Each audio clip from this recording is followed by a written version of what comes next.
Okay, the recording has started. So again, if you're watching the recording, welcome to the July 11th session of the study hall, where today's topic is more boldface problems.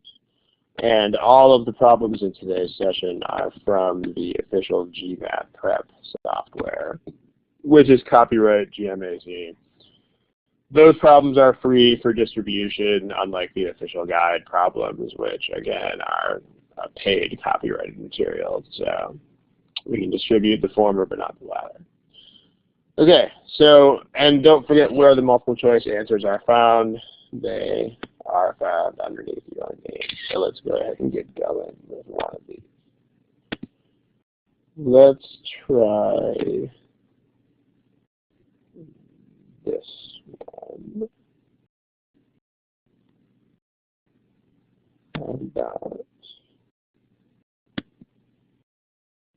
How about this one? So again, remember where your multiple choice answers are found. It may be a little bit interesting to read the screenshot here, but if it's too small for you to read it, just make your entire illuminated window bigger, and that should take care of the problem. So, apologies for the slightly diagonal quality of the text. All right, so let's go ahead and put a timer on the screen. These problems do have more words than other problems, so we will give you a little bit of additional time. So here we go.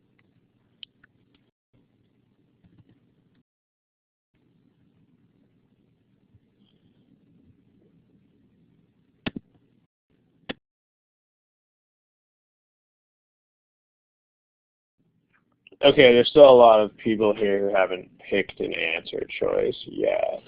So please do so. Again, this is the GMAT. The GMAT is a test where you can't really not pick things because you won't be able to move on to the next problem until you do. So, I mean, granted, I can't really force you to pick something right now, but if you don't pick something, then you're not really prepping for the test you're actually going to take. So I'll give you 15 more seconds, and please pick one of the choices. Thanks.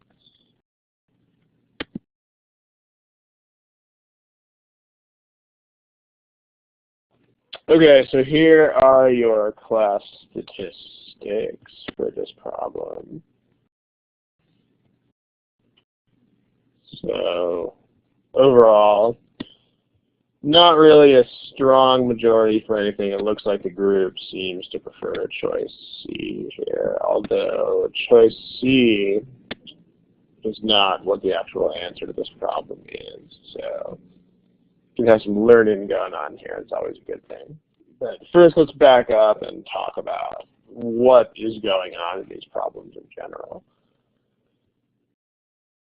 So notice what the words in the problem actually say.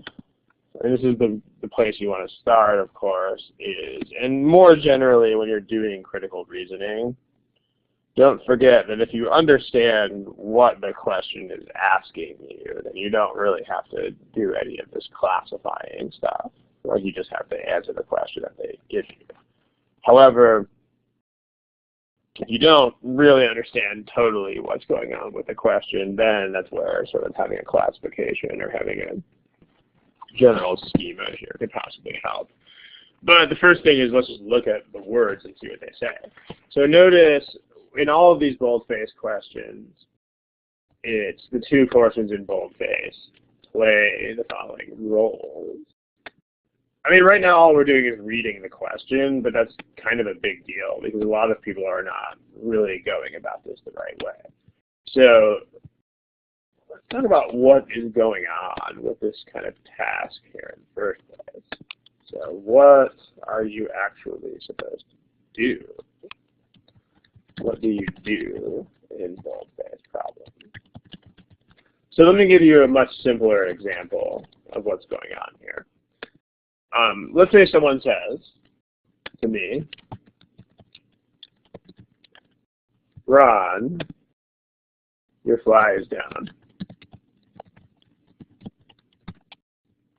Okay, so I mean, granted, this is not in an entire argument, but if someone tells me that, what is the role played by that statement? See if anybody has an answer to that in a normal sort of social situation here. So we have people saying it's like a fact or something like that. That is exactly not the role played by the statement. I mean, that's what the statement is, but it's not the role of the statement. Those are very, very different things. And the first three people who responded to this are all like, oh, it's just a random fact. It's not a random fact. The question is, what's the why? So, and it's not supposed to be a conclusion either. Like, if, so again, okay, so answers you don't want to give here. I'm assuming you guys know, your fly is down, and you're supposed to sit the thing up, right? So what you don't really want to give here, yeah, KT is coming a little bit closer to the mark here. You don't want to give, oh, it's a fact. You definitely don't want to give it indicates the physical position of your zipper. You don't want anything like that. And it's also not a conclusion because you're not trying to prove it, or that's not the point of your argument. What you do want to give is like why it's also not just communicating random information. I mean, you have to say like, why would you tell Ron that his fly is down? Because you want him to zip it up. So the answer you do want is more like, well, it's more like to present a situation that needs attention or needs to be fixed. I mean, you see the difference here, right? It's not just a random fact. It's not like Ron is 5 feet and 10 inches tall. Random fact. Or the walls in this room are brown. Random fact. I mean, there's a reason why this thing is being presented, and it is not just to randomly give information with a smile. So make sure you understand this. So the best way I can, differentiate here in the fewest words is to say that these are not what we want because these are just the what. They're not the why. So, in other words, you don't just want to say what the statement is because that's not the role. That's not what role means. Like, role is not what is it. Role is what does it do. So these are just the what, not the why. This is the why. So, I mean, smiling face, if you guys understand that, because most people, in fact, every single respondent except for KT is still saying things like it's a statement or like a random observation, which that doesn't get at the heart of why somebody would tell me that. That's not a role. What does it do? So what you need to do, and I mean, apparently we got to get ourselves off on the right foot here, because I think we all out there I'm going to go out on a limb here and assume that everybody out there understands the your fly is down example. But when it comes to actually elucidating what the roles are, you have to think about where are we going with this. So figure out the role of a statement, which is like the why of the statement. You must think about that. You have to think about where is the speaker going with this.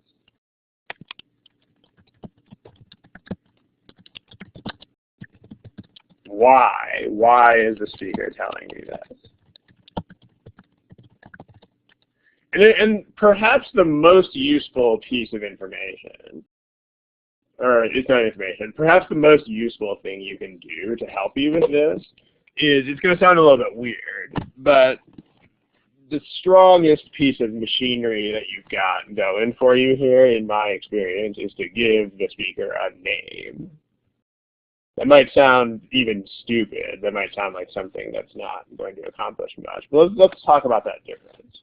Like when you have to think about the why here, when you consider it really in all of these critical reasoning problems, but especially in this sort of problem where you have to be like, where are they going with it? So in all CR, but especially in boldface problems, what you should do is you should give the speaker a name. Okay, someone give me a name.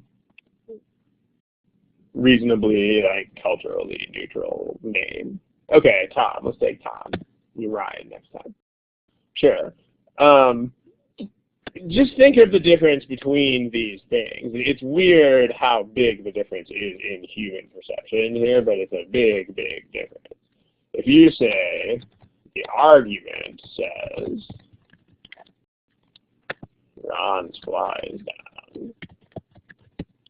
And then the question is, what is the role played by the statement? I mean, that seems all abstract and stuff like that. And apparently this is really hard because almost everybody responding to this got it wrong. I mean, again, you were giving me statements that were not factually incorrect, but they didn't capture what the role of the statement was.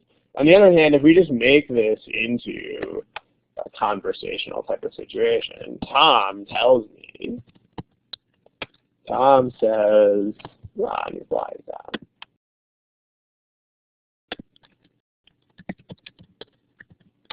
So, why is Tom telling me this?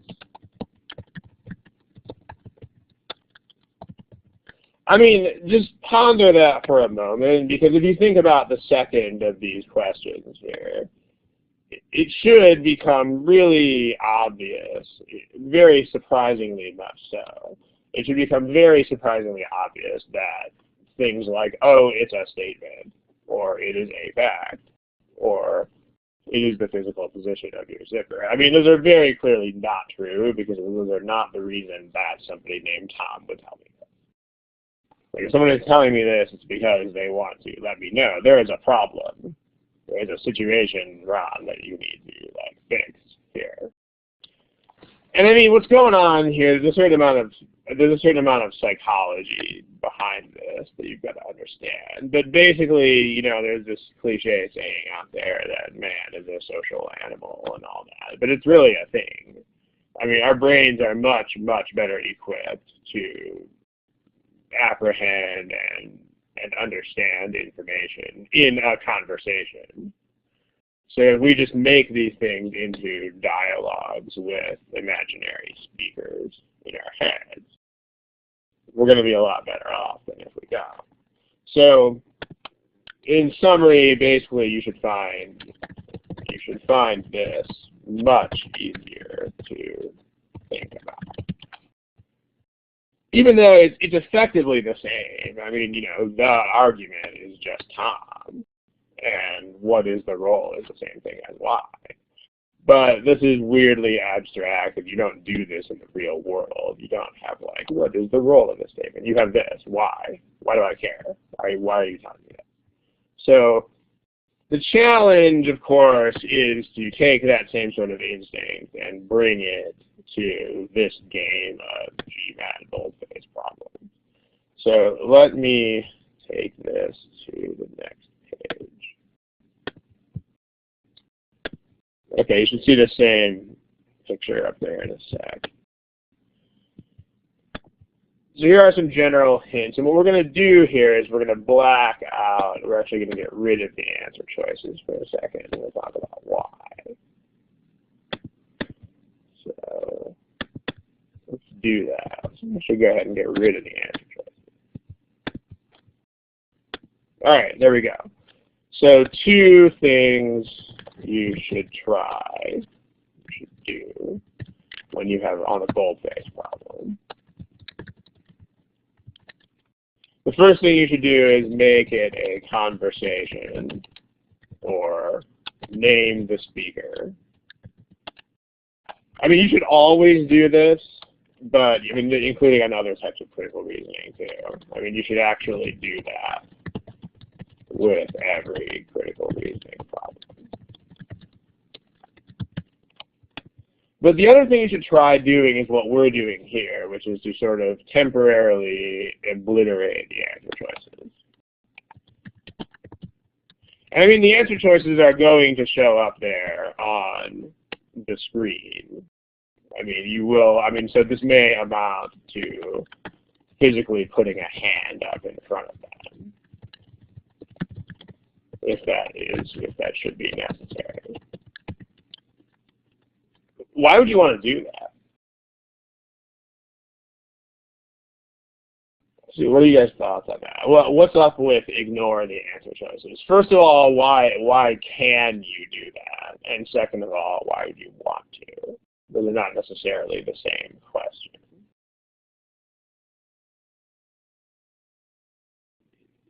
Yeah, right? So that you can focus on what you've read and what it means. And so that you distraction or muddy your thought process is pretty much the idea.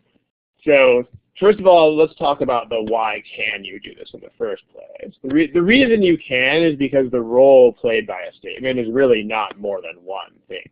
I mean, if Tom is telling me my fly is down because it's a problem, then he's not also telling me that for some other reason. You know. So why can you do this? So Gina will get there in a sec. The reason why you can do this is because the role played by a statement, which is the why of that statement, is something that it's one thing, basically, for each statement. So if you can figure it out, there's not really other possibilities. In other words, if you understand how the argument works, you should actually be able to figure it out or predict it. And I mean, in response to Gina's question there, this is not really something you can do with other types of questions because, like, for example, if I have to weaken an argument, then there are like 10 zillion billion ways to do that. You know, like if I say someone's eating a lot more food, therefore they're going to gain weight. If I want to weaken that, maybe I'm going to say, oh, they're working out a lot more, because that would weaken that argument. But then the correct answer might be, oh, they are eating food that has fewer calories, or they are taking, you know, medicine that speeds up metabolism. But there's like a million bazillion ways that it could weaken the argument. So meaning if I predict a certain way to weaken the argument, then I might be totally on board with that, but they might have just chosen a different way. So careful there. But the role played by a statement can't really be more than one thing, because there is a reason why the statement is there, and it is what it is. So that's the why. And then that's the why can you do this. So why can. But on top of the why can you do this, there's also the why should you do this. And that's what a lot of you guys have captured here, where distraction, muddying thought processes. I mean, absolutely, right? Because the point is that these things are not supremely and weirdly complicated things, but what they are is, there's a lot of weird words in the answer choices. And because of the way that I mean, when you don't have a Tom, when you don't have some sort of interlocutor in conversation, you have to make up all these strange, you know, ways of saying stuff, which would be easier if you had a person's name. So basically, it's because the answer choices are weird, first of all. I mean, they're still weird even if you totally understand what's going on. Even if you are 100% on board with the argument. The phrasing of the choices is still very strange. I mean, I personally have to read through these choices lots of times before I have any clue what they're really trying to say. So you probably do too. They're weird. But then also, as is the problem with a lot of these other things, it's possible that the choices might plant ideas in your head. And if you already know what's going on, then you don't want to take that risk, right? Like if you know why Tom is telling me my fly is down, you don't want to read through other possible suggestions because the brain, the brain is very suggestible. So let's do this. Let's name the speaker here. So we have Ryan. Talk about that. And I mean, making these conversations is sort of weird, granted, because these are not the kinds of things that random people would talk about every single day. But again, being able to do that is instrumental, because I mean, the point here is to become sort of a nerd about this kind of stuff. And what I mean by that is, the only thing that really differentiates nerds from other people is the fact that they care about stuff enough to like talk about it with each other. It's not really a difference of being smart or not smart. It's if you can personalize this kind of material in the way that nerds do, then that's a good thing. So, yeah, I heart R star. We'll get there in a sec. But if you got the right angle on this stuff, it should be there. It's just going to be in kind of strange words. But again, let's try to make it a conversation. Make this a conversation. I mean, it's weird, sure, but try to personalize the situation in whatever sort of way. I mean, if you probably know somebody who owns a business. So I mean, if you can make it their business, your friend or you or your family member, then it's easier to think about. And if you absolutely can't, like if there's no way, if you can't find any easy way to do that, then just frame it in your head as something I read in an article or something like that. So, I mean, if it's something about dinosaur bones that were found in the La Brea dinosaur pits, well, I mean, okay, you probably don't have friends who are digging around dinosaur pits every day.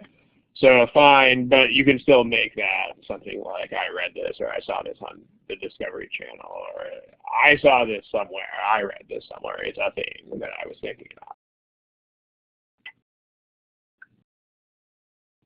in the real world. So let's do that here. Let's move everything down a little bit here. Okay. And I mean, the other element of making this stuff, that didn't work too well. Let me try that again. The other element of making this stuff personalized is changing the language. And this is a user whose name is iHeartRstar is getting at this idea here. The point is that written language is very weird, and our brains are not super awesome at understanding it. We're much better at conversation. So when you do this in your head, I mean, you don't have time to do this on paper, obviously, but you should try to translate the argument into casual or conversational language. Because I mean, your friend Ryan is clearly not going to use this kind of language to make his point. So let's do that. Let's put this into the kind of language that is more like, oh, I was talking to someone about this. So, okay. Ryan says, hey, man, you can get a lot of money for, if you have, that first sentence, a product that is a clear technological advance. If you have, some innovative product, it can be, dollar signs in my eyes. But you know what? it turns out that the best pricing strategy is not to charge the maximum that people would pay. I guess that's sort of weird. Hey, Ryan, what? And I mean, so he said, well, lots of companies do that. Of course, lots of companies do charge the maximum because, they're greedy or whatever. But when they do that, I mean, because they want to make, obviously, as much money as they can, and because they don't have a whole lot of time to do it. But if they do that, when they do that,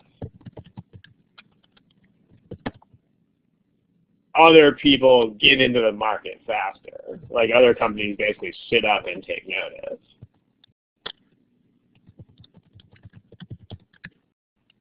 And meaning that those other companies will get into the same market faster. All right, this is what Ryan is saying. Like, well, you know what? The best thing you can do here is not to charge the maximum. Whoa, that's sort of weird, but all right. So what is Ryan's main point here? When you do this, forget which statements are in boldface for the moment. Let's number the statements. Actually, let's color the statements. Let's make that statement, I don't know, orange. Let's make this statement green.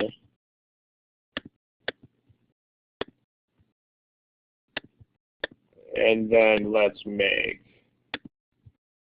this statement brown. And then let's make this statement red.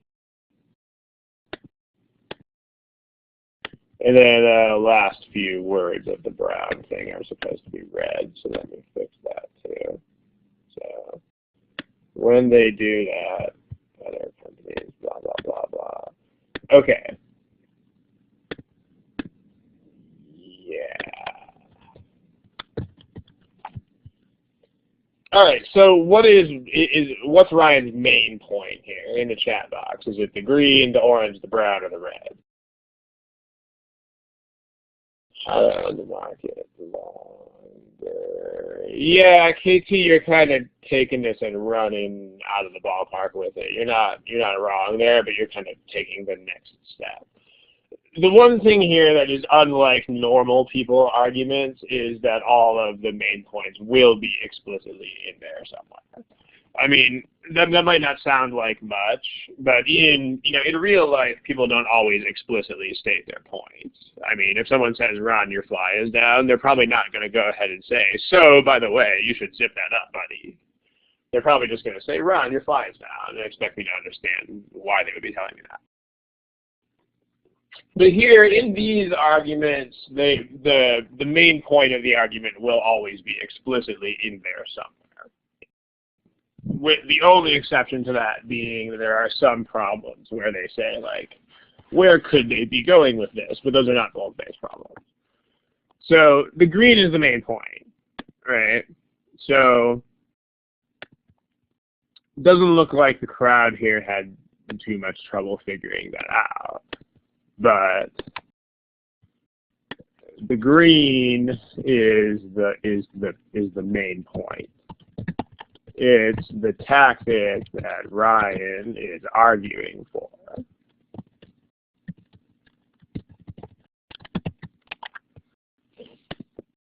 Does anybody have any questions on that? All right, well, let's talk about what the other statements are, including the things that are not boldface, just to make sure that we are on the same page here. What is the orange? If you have some innovative product that can do big bucks, what is that? Not what, but why is Ryan doing that? It's background. It's like, yeah, let's make sure we know what we're talking about. The orange is not really a point. It's just, hey, let's make sure we're all on the same page here, which is a background statement. Okay, what's the brown? Remember, it's not what is it, it's why does Ryan talk about it, which is a different question entirely. So if you're giving me the what, you should reconsider that and think about the why. Why is the brown thing in there? Why does Ryan even bring that up?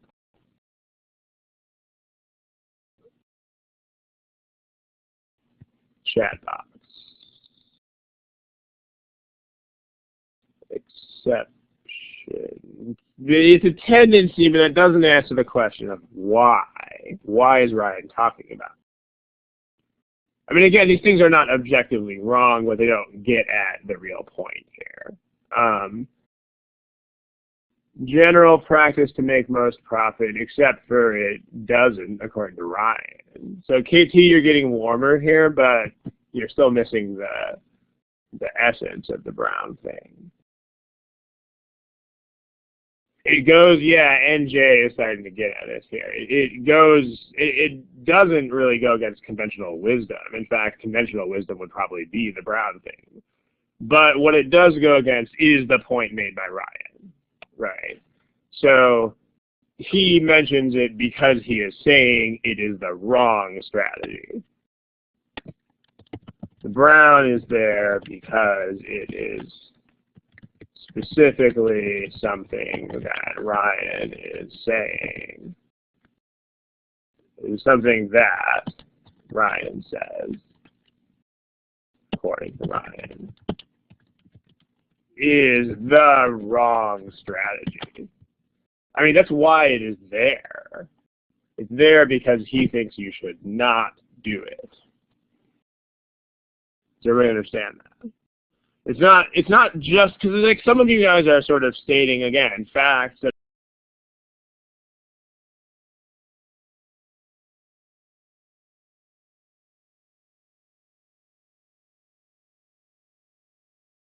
are not false as facts. Like it gives typical market strategy, but you have to say why Ryan is doing that, and it's still, it's like your fly is down. Your fly is down is the physical position of my zipper, blah blah blah, but that's not really the point. So this is what you have to watch out for, and this is why making this a conversation is such a helpful thing, because in conversation you know that he is not just saying la la la la, here's what the market does. I mean, he's like, by the way, kids, don't do this, even though common sense seems like you should. So, this is not false, what Jordan has written here, but it still doesn't capture the essence of why Ryan is mentioning. Hold on a second.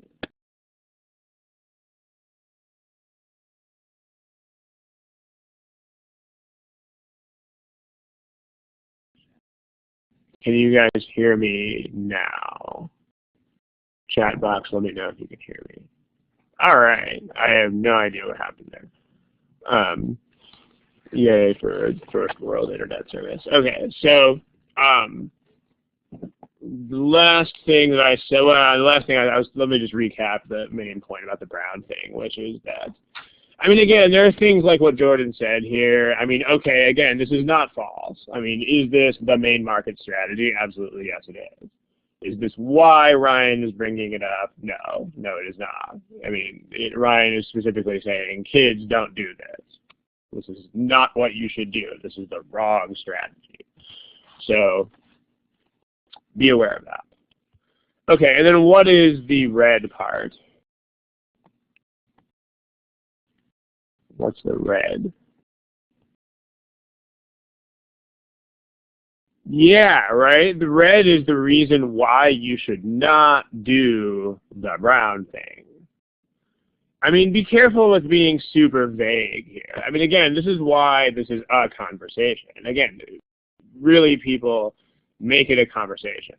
I mean, if you just say things like consequence or justifying, that's not conversation. I mean, if you're like, why did I just tell you that? Well, it's a consequence. If someone said that, you'd be like, dude, you're not following me. You're not in this conversation here. The red thing is why the brown thing is the wrong strategy. Like Ryan is saying, don't do this, kids, and then here's why not. And again, it is sort of amazing how much easier it is to understand this stuff if you are making this a dialogue in your head. It is weird just how much easier it is. So make a Ryan, make some sort of interlocutor, and then also make sure that this becomes a dialogue in your head. The red stuff, red, is why you shouldn't do the brown thing. Okay. So let's take these and see where we get with them. So the ones that we are actually interested in the problem are the green and the red, because those are the things that are boldface. So the green thing is the main point. It's the tactic that Ryan is arguing in favor of. So, and then the red thing is why you shouldn't do the brown thing. Where the brown thing is something that's not the green thing. Okay. All right, let's do one more page here. Okay, now we have answer choices. Now that we have a clear idea in our heads of what these things are, because we're talking to someone whose name is Ryan, now let's look at the choices. I mean, then, because we're not really equipped to look at the choices until we have a Ryan and a dialogue and something like that. So the green is the main point. It's the tactic that Ryan is arguing for. So, I mean, one answer choice that's definitely wrong because of the green is the last one, and I don't think anybody picked the last choice. I mean, Ryan does not say that green is ineffective. I mean, he says that it's the best strategy to follow, so this is clearly wrong. You should be suspicious of these two choices because, again, these two choices where it says it's a strategy for achieving a certain goal, like, that's not false, but again, that's not the role. I mean, that's like, this is sort of like saying, again, I'm telling you where your zipper is located on your clothing. Like, it's not wrong, but it's also not why I'm telling you that.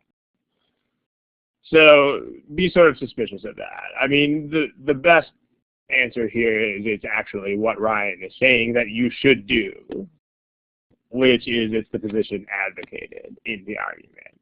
And of course, when you translate these choices, remember that the argument is Ryan.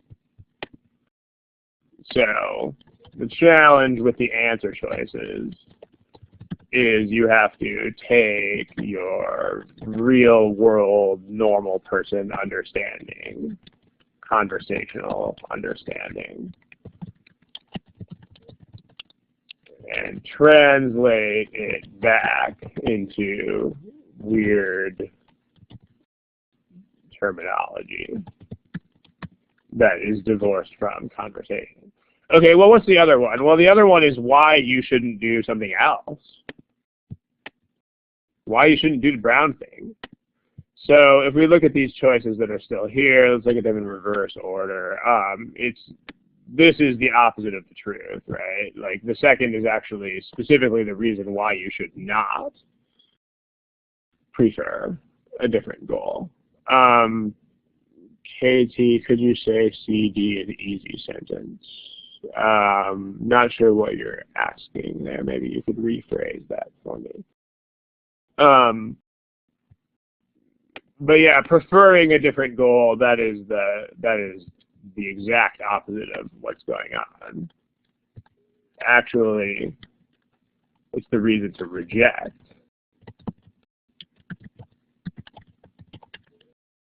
not prefer.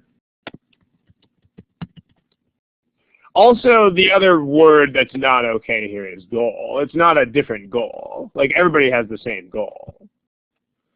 I mean, it's rejecting a different way of achieving the same goal. So that's another thing that's wrong there.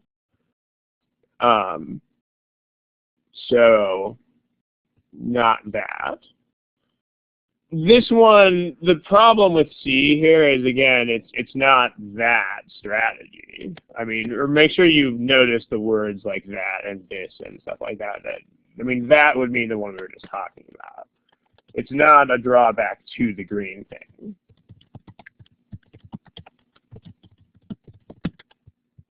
Because remember, if you say that strategy, you're talking about the strategy that was mentioned earlier, and that makes this choice. This choice is already suspicious because, again, this doesn't really get at the point here, but it's definitely wrong because of that. Okay, so we need to differentiate between this and this. But again, if you understand the Ryan thing, then you know which one this is.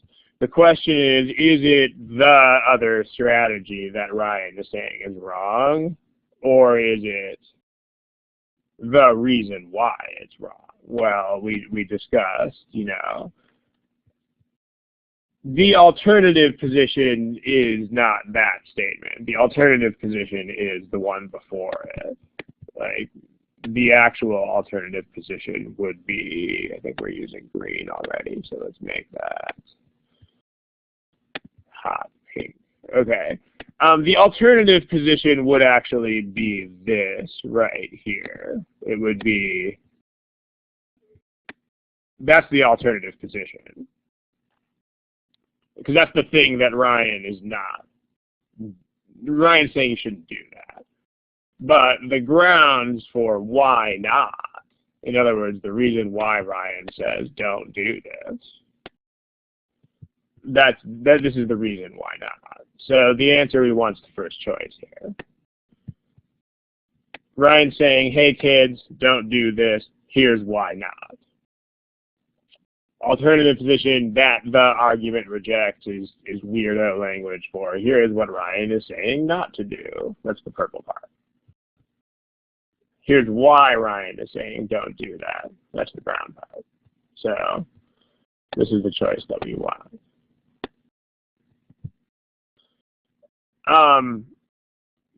Regarding the whole conclusion thing, I mean, maybe you just got here or something, but remember this whole last screen that we had.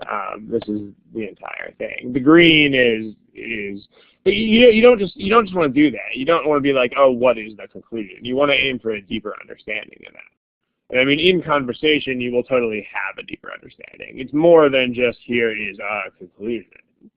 It's specifically here is a strategy that we should use versus a strategy that we should not use. So if you're just saying, oh, this is the conclusion, that's not really specific enough. I mean, you want to, if you can get more specific than that, it's better. This is not just a random conclusion, it's specifically a strategy that I am advocating for. So, there you go. Any questions on this type of thing? Remember, with what level question, that's not a question that will ever help you to think about. If you are, the only people who should ever be thinking about that are people who write tests. If you are a test taker, your whole world is the question that is in front of you and the clock. That's it. Those are the only two things you should ever be thinking about. Won't translating the conversation take away time? I mean, it doesn't matter because if you don't do that, you pretty much can't solve these problems. So yes, it'll take some amount of time to do it, but it's essential. I mean, you can't really process these the way that you could if you don't do that. Again, make sure you don't, more importantly, make sure you don't think in this sort of way in general. I mean, this is a good example of the mentality that will just destroy you on this exam. You know, like if you have thoughts like this, even allowing yourself to have this kind of thought, allowing yourself to think things like this will destroy you on the GMAT. Like, if you think of something, the most important thing here is if you think of a strategy, just do it. Do not second guess it. Do not wonder how much time it will take. Do not do that. Like, the reason why the test has the format that it has is specifically to favor people who just do stuff and to work against people who sit there and sort of deliberate endlessly. So, you don't want to do that. I mean, part of what they're testing for here is your ability to just quickly settle on strategy and to start nailing it. I mean, you don't want to spend a million years wondering how long stuff will take. So,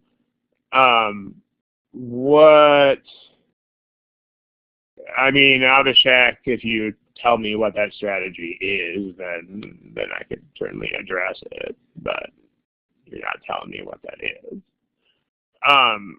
Again, the primary understanding that you're going for is this. It's like, here, I'm talking to a dude named Ryan about this kind of thing. And so primarily I'm trying to just achieve a conversational understanding of this. So when it comes to these sorts of backups, I mean, those are backups is what those are. So, I mean, let me put that on the board and we'll talk about that. So here's what the deal here is. So these are not a primary strategy because they're not a complete understanding. I mean, these are, you should think of these as backups.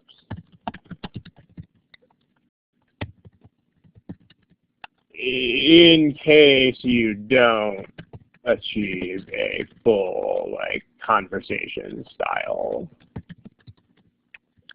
understanding of the argument. Because I mean, okay, like what this is like saying is, I mean, just think about how not precise that is. I mean, it is some degree of understanding, but it's clearly not a full understanding. I mean, if you were in a conversation, this is sort of like saying, I mean, essentially this means, this is basically like, okay, I don't really understand what Ryan is saying, or those specifics are over my head.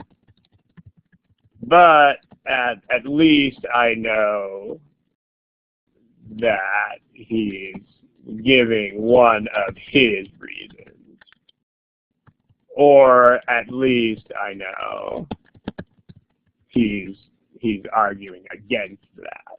I mean, you can do that. I mean, let's say you walk in on some super technical argument about, I don't know, like spectroscopic analysis, and you don't really know what people are even arguing about. Like, even if you have no comprehension of what people are arguing about, you can still figure out, you know, who's on which side, and you can still figure out which statements belong to whom.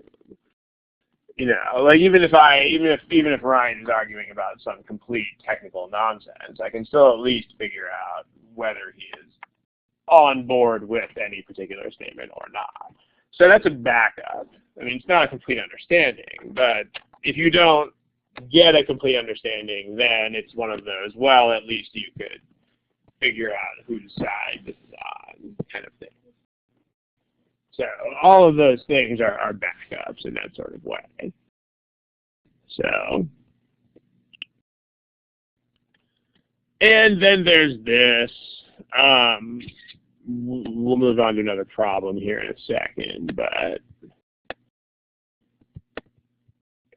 does anybody have any thoughts on that in particular?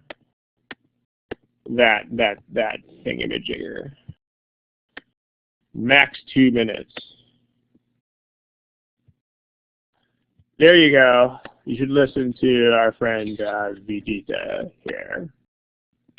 I mean, there's not a max time of 2 minutes for everything in the world because, you know, some problems are longer than some other problems. I mean, if a problem is something that is more involved, because you'll make up the time on other problems that are shorter. So, I mean, this is sort of the common sense angle here, but a lot of people sort of neglect that when they think about this. But, yeah, I mean, when problems are longer, you will, not just can, you definitely will spend more time on them on average. That's what an average is. I mean, 2 minutes might be an average, but that's an average. An average is an average, meaning it is not a maximum. So if you think you have to finish everything in 2 minutes, well, it's a very bad way of thinking about it.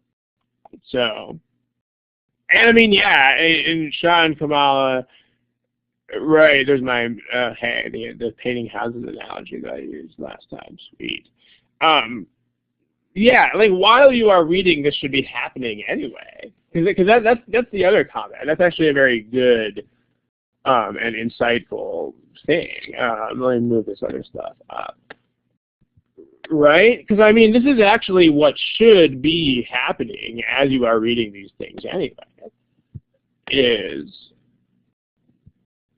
that. I mean, you should be doing this. I mean, maybe you don't name all of your speakers all the time. But if that's not happening while you read the passage anyway, then it means you're not really understanding the passage. So, yeah, this is a very good point. So, and this, I mean, you should be translating the words as you read them anyway. Because if you don't, it means you don't really understand it. If you aren't doing this, then you don't really understand what you're reading. You know, it doesn't have to be someone else's words or whatever, but it has to be your words. I mean, if you just read the words that are on the page, it's going to be not really possible for you to fully understand what's going on. And that's the difficulty of anything written down, is that it's in weird written words. I mean, it's not going to be super easy or anything. But if you're reading and you're actually understanding what the story here is, then, yeah. Okay, let's do another one. Try that. And what I'm going to do is I'm going to take away the answer choices for the first 2 minutes, and then I'm going to put them back. So try that And again, really make this a conversation and come up with your own phrasing of why these things are here. And then I will put the answer choices back at the end of the process. So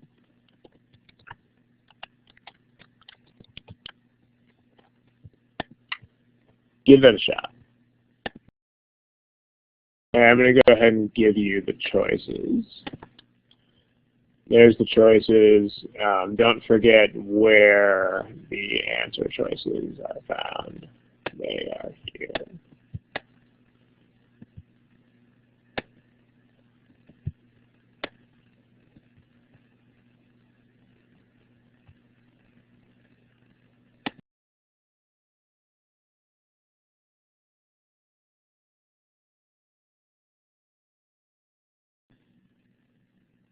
Okay, take a little more time if you need it here. 15, 20 more seconds.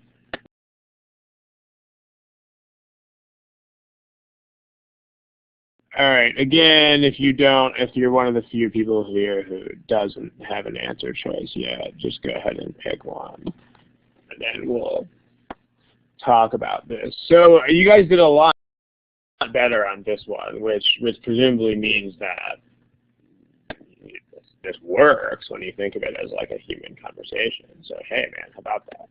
So let's talk about what the story is here. So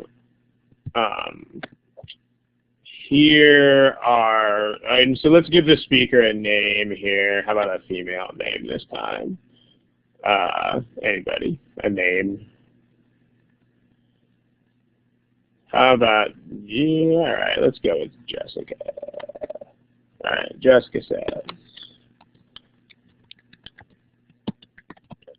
And I mean, again, let's put this into normal people words, because I mean, you know, nobody's going to say out loud, pesticides can adversely affect the environment in localities distant from where I mean, people don't talk like that, right? It's not a thing. It's not conversational.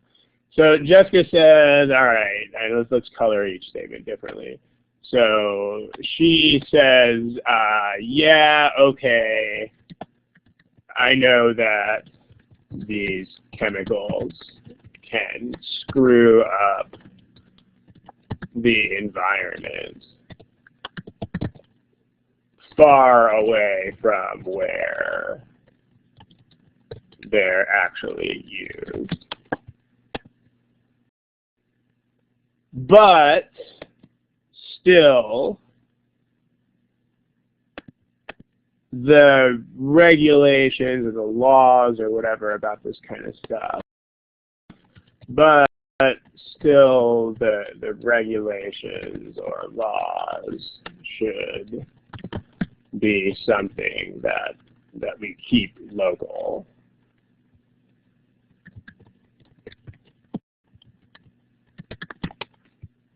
And, you know, then she goes on to say,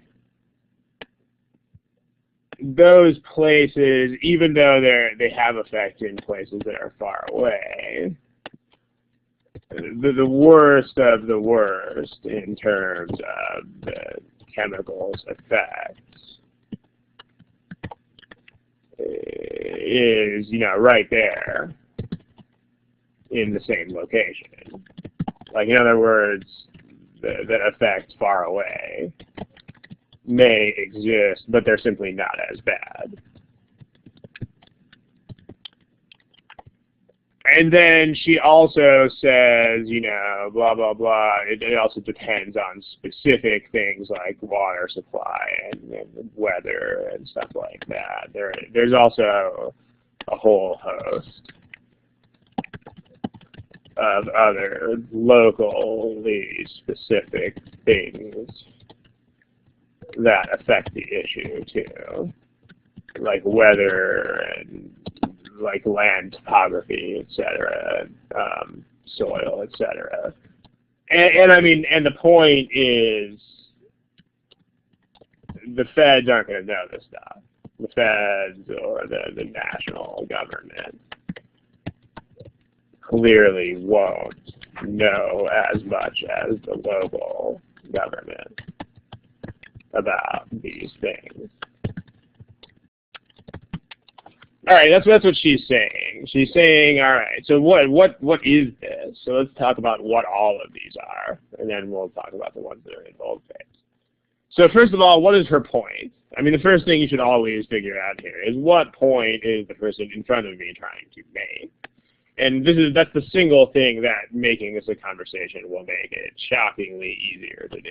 It's like, what is the point? So where is she actually going with this? Like, which one of these is her point? It's the green one, right? Also, don't forget that in these sorts of arguments, if you're saying the brown one actually can't be her point because it's a fact. So also keep that in mind. The main point of an argument cannot be a fact. Does anybody know? So if you get confused or lost or whatever, keep in mind the main point of an argument should not be a fact. I mean, can anybody tell me why not? It should be a claim.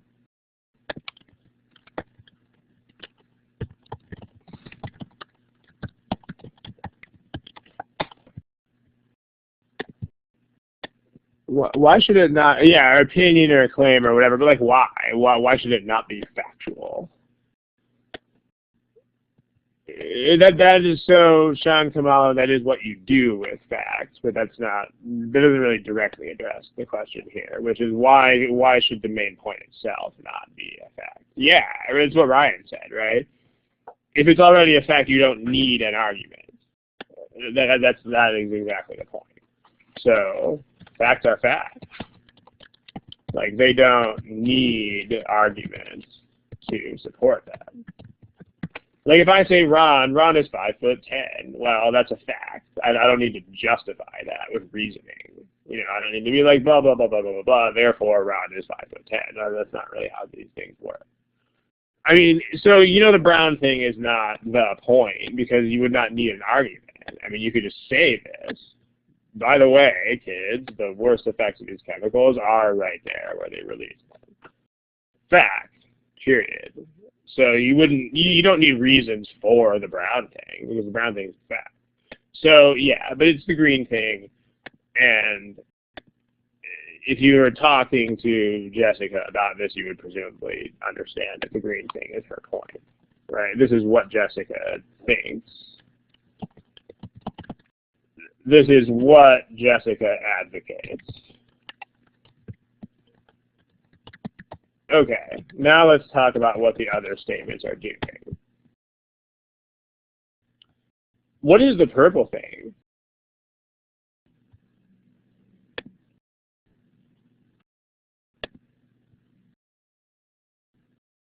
Yeah, okay, I know these chemicals can screw up the environment in places that are hundreds of miles away. A concession is a good word, although I'm not really smart enough for big words like that. Let's try to make it a less big word than that. Yeah, it's a possible objection. It's like, here's what the other side might think. So, because her argument is we should keep it local. That's a reason why you might not think we should keep it local. So, like, this is a possible reason against what Jessica is advocating. And you know, she mentions it so that she can sort of dismiss it, or at least so that, you know, she's like, yes, I get that this is, you know, like she acknowledges it. But she ultimately argues that her reasons are more important or convincing. So, and I mean, people do this all the time, right? Like, hey, yeah, I get why you want to go to this restaurant, but we should actually go to this other restaurant, and here's why. I mean, this is no more complicated, really, than that. This is kind of like, I get why you want to go to the Crab Shack. I get it. But you know what? We should go to the steakhouse. And here's why. So, like, you know, okay, fine, I get it. You have a reason for wanting to go to the Crab Shack. But, hey, your reason is not as good as mine. That's kind of the point. And then these other things are all, what in fact, the brown and the blue part, what are all of those? What are those doing?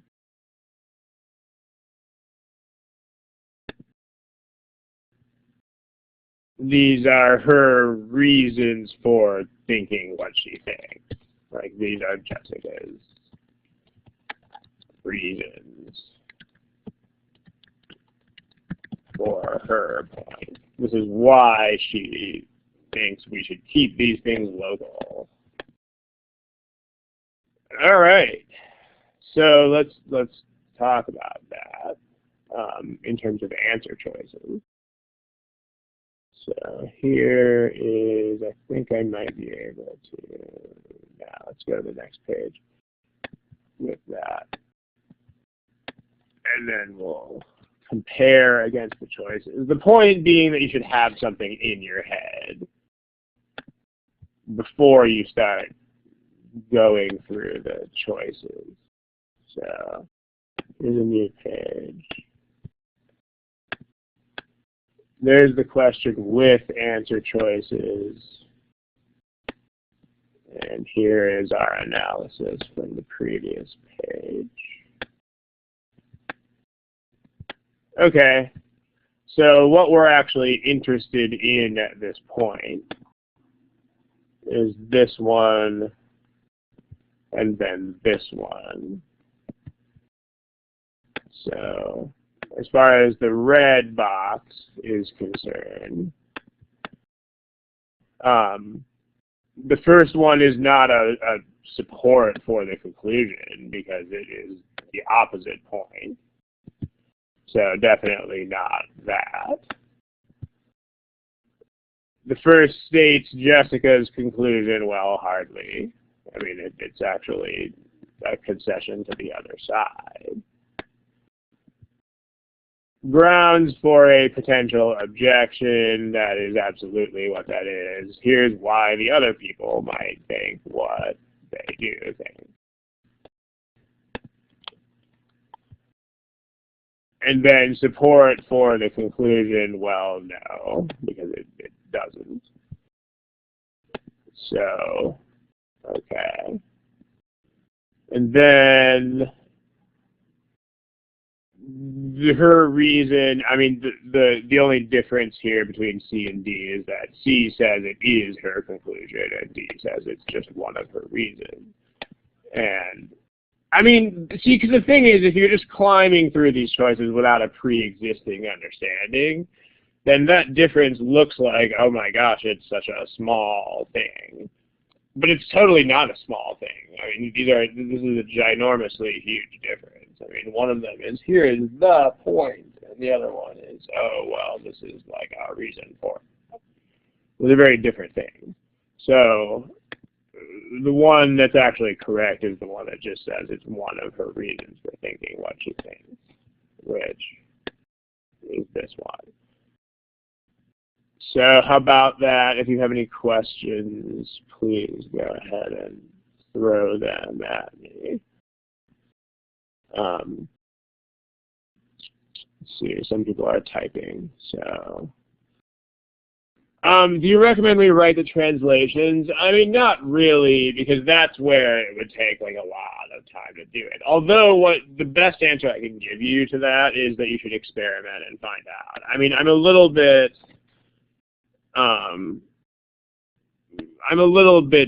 leery of that, but at the same time, as I mentioned before, the best strategy is just to do things and then see if they work. So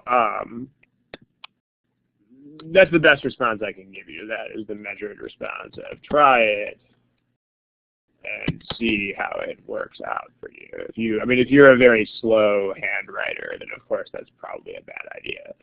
But I mean, more to the point, okay, like let me give you a pro and a con here. I mean, the pro is like if you are sort of out of it, because again, you're doing this after 3 hours of taking the GMAT exam. So if you are not as mentally present anymore, then this will help you keep your focus. And of course, the con is that it will. There's two cons really. The first one, obviously, is that it will take. It's a substantial time investment. Unless you know like Greg shorthand, or you're like just an incredibly fast writer.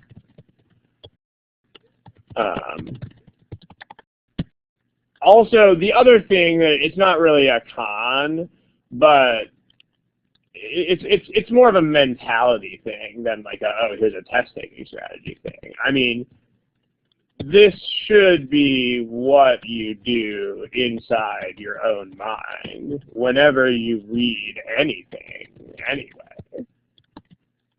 So, like, if you are reading a newspaper article about something, the words don't, like, stay on the page in the language that's on the page.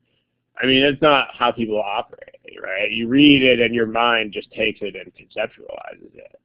So, in other words, I guess what I'm saying is, like, so if you feel the need to do something like this, the real problem might be that you're approaching the reading with the wrong mentality in the first place. Right? If you think about these as though they were academic passages, then you're basically going to have a very, very hard time with them, because they're not. It's like reading editorial in a newspaper. So try shifting your mentality as a whole thing towards the way that you would think about reading an editorial. So, okay.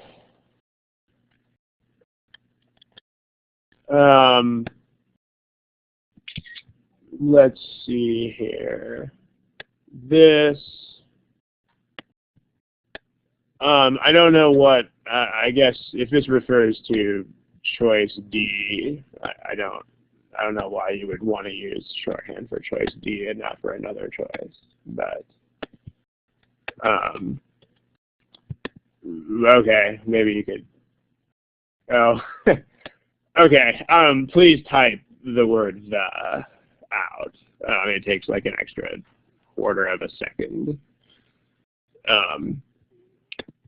Okay, thanks for the clarification. But yeah, so, right, everything that you see, the things in because remember that CR and RC don't involve any actual, like, knowledge or learned skills here. These are entirely testing the kind of reasoning that exists in your head already. So remember, whenever you see anything, you should always think of everything in the CR and RC guides as examples or illustrations, is what they are. None of them are like, it's definitely not, oh, you should shorthand this in exactly this kind of way, because that would be sort of ridiculous. It's a different thing for every individual. And frankly, you should not be taking notes on most critical reasoning problems. On most of these, you should just read the argument and get it. But if you get confused, that's when you should take notes. But note-taking is a very, very individual thing. We list things in the book as, like, here are some starting points. Here's a starting point.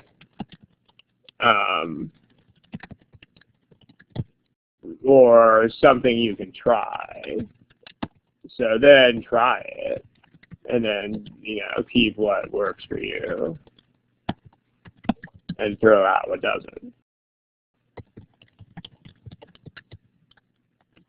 Because it's not, these are not, in other words, you shouldn't be doing exactly what the book says in terms of taking notes. It's just like this is a starting point. So, yeah. Okay.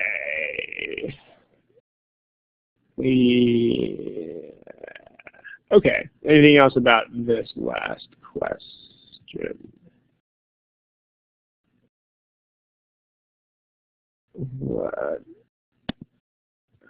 What is the,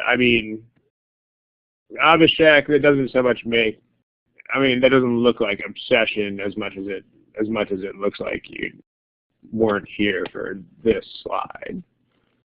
But the conclusion is that. But again, you can do better, as I mentioned before. You can do better than just saying, oh, this is the conclusion, period. That's still a very vague statement. It's not just, because remember, there are lots of kinds of conclusions in the world. There are conclusions in the form of judgments, like, this person is guilty. But that's a conclusion. It's a conclusion that makes a judgment. Or there are conclusions in terms of, like, recommended courses of action. Here's what we should do. Or there are, etc. Let me go ahead and put this on a slide, and then we got to wrap up here pretty soon. We'll do more of these in the next edition. Remember that what is the conclusion should be,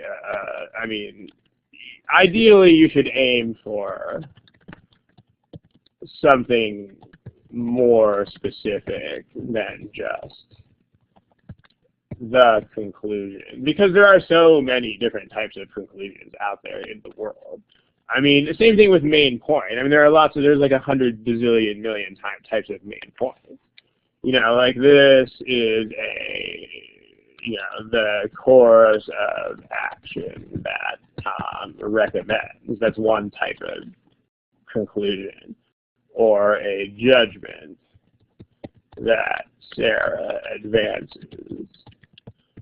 You could use a judgment. Or if it's something like we have a thing that we're trying to explain, Eric's explanation for an observed phenomenon. These are just three of many, many, many examples. But the point is that there are lots of different kinds of conclusions in the world. So, and in a conversation, you'll know what the difference is. These are not the same thing as each other, right? If I'm trying to explain something factual, that's very different from trying to judge a situation. And both of those are very different from trying to recommend a strategy, and so on and so forth. So if you can be specific in this sort of way, of course, that's superior. That's the better strategy. Just asking what is the conclusion should not be plan A. That should be, here's plan B, here's a reserve strategy. So, hold on a second. Okay, we do have to wrap up here pretty soon. If anybody has admin type questions, feel free, fire away. We're going to do some more of these in the next edition because we got a couple more of them lined up. And remember, quality, not quantity. Yes, we did a grand total of 2 problems in this session, but that's the point. The point is that there's a there. If you spend an hour and 20 minutes talking about 2 problems, and it's quality, it's much better than, bang, bang, bang, bang, going through a bunch of problems and just doing stuff and not really penetrating to the essence of it. Same thing should be true when you study. If you get through fewer problems, but you get through them in more depth, and you come out with a genuine strategic understanding, that's what counts. It's quality, it's not quantity. These are from GMAT Prep. So where can you find the other recordings? This whole this is definitely not out of place. This is where you would ask a thing like this. There's only one page on the interwebs for Thursdays with Ron. Everything's on the same page. So someone has been kind enough to put a link in the box there. Or what might be even easier than that is you can just, type Thursdays with Ron into a search engine, Google, Bing, whatever, and go to the first hit, first search result. So it's a big page. If you scroll down, I know it's not obvious looking. Like when you look at the page, it doesn't seem like there's 100 million links underneath it, but there are. So just scroll down and you'll find all of that. So, okay. We will do more of this in the following session.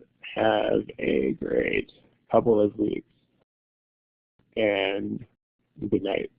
And good luck.